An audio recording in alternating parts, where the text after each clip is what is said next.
Assalamualaikum warahmatullahi ta'ala wabarakatuh.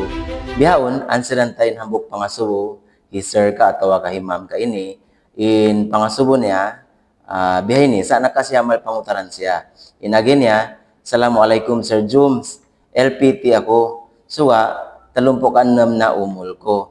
Hanya na ba chance ko ka BFP? In pangasubo niya yan to, long niya LPT ako atawa licensed professional teachers ako, sa 36 na in umul ko. Way na balong niya chance ko, makasugod pa BFP atau maka-apply ha BFP. So, in answer, dia pangasubo niya to, manjari pa mag-apply in 31 pa 35 years old.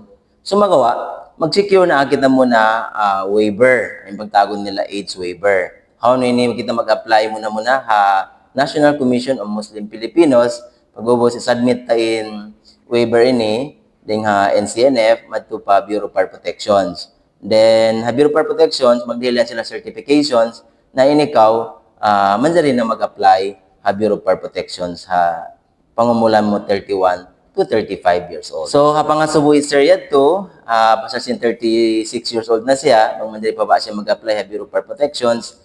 So, balikan ta, in pangumulan, at dahil ha 21 to 30 years old. So, manjari rin sabi, in 31 to 35 years old, provided naka-secure kita AIDS waiver ding ha Bureau of Fire Protection ibansin National Commission on Muslim Filipinos.